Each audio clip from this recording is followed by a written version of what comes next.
Besides being able to pet these beautiful doges, Assassin's Creed Valhalla gives you the option to actually build and grow your own settlement. What are all these things? What are all these places? What do you want to build first?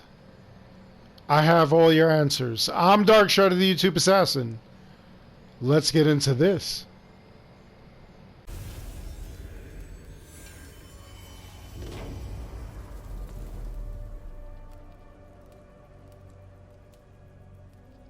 You probably want to know what you should be building first. So, as far as it goes, the very first building that you will build is going to be the Blacksmith. This is story related. It's not going to go any other way. And you really do need this Blacksmith, because when you get to the Blacksmith, he will be able to rebuild or up all of your armor, your weapons, your gear, and that's fine. As long as you have the materials, he'll be able to do that. Like this, the Magister's Mask, superior, it is now going to become flawless.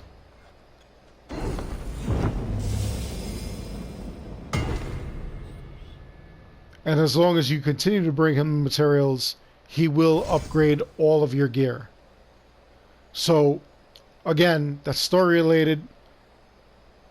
It's going to happen regardless of whether you want it to or not. This is the first building you're going to do. But what happens past that? What are you going to build next? Your very next building should be the Assassin's Bureau. Once you build this, you'll be able to get all kinds of other abilities.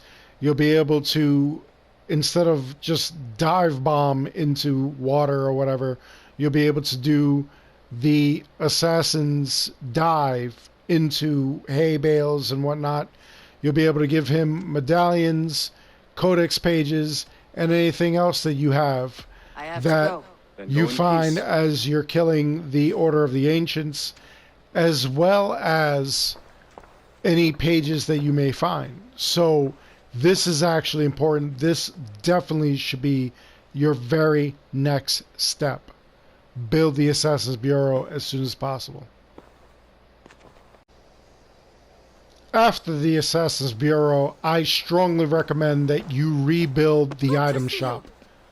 You're definitely going to need all these things, especially as you progress in the story. You really want to have access to all of the items that she's got.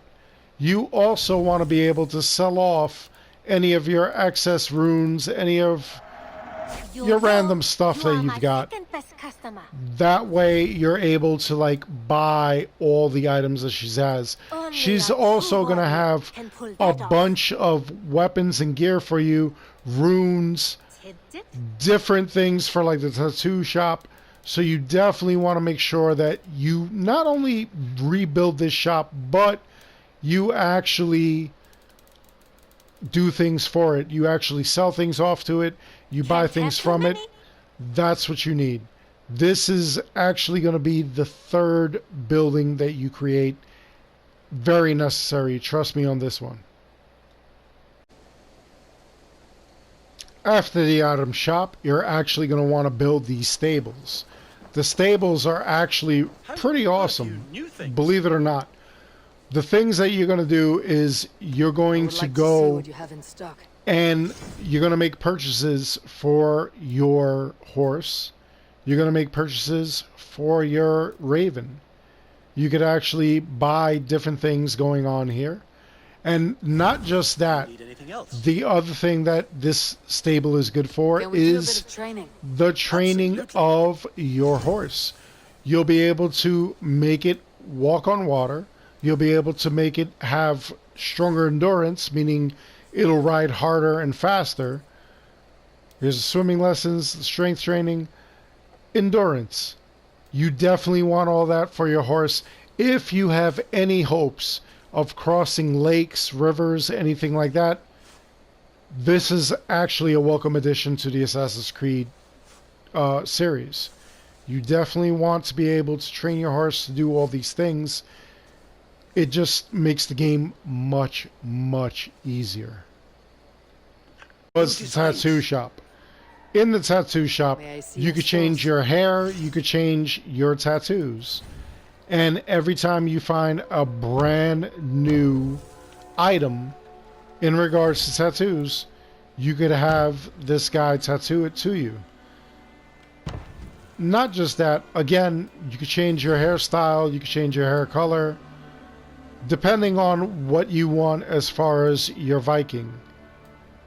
It's pretty awesome. I actually enjoy hunting down all the different things, and again, it's just kind of cool that you could alter your character this way. The Hunter's Lodge is the very next thing you should build.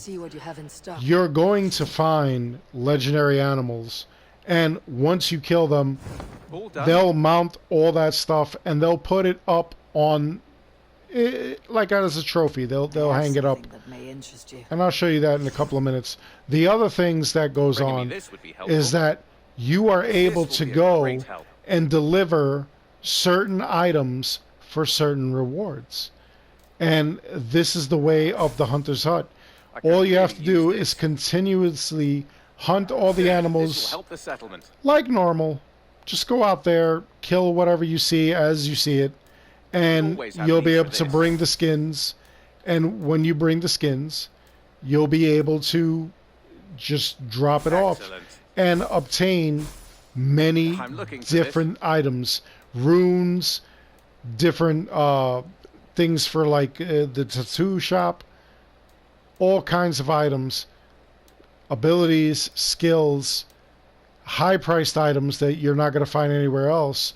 You definitely want to make sure that you drop this all off, so that that way you obtain these rewards.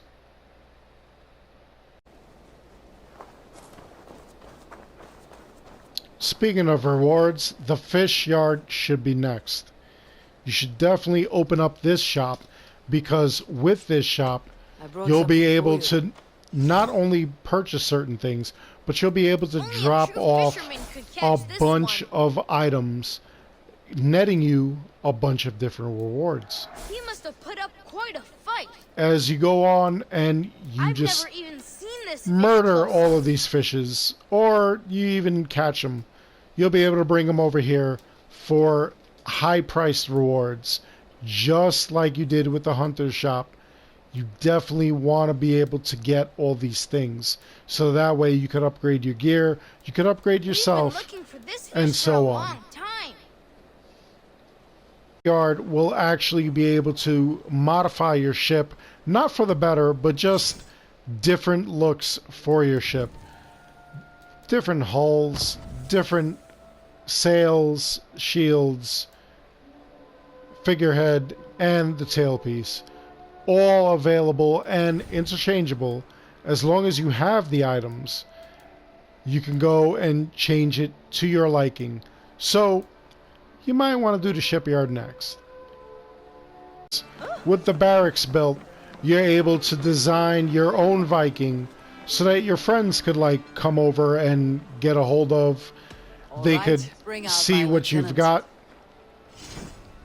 You could change his gear, you could change his look and everything.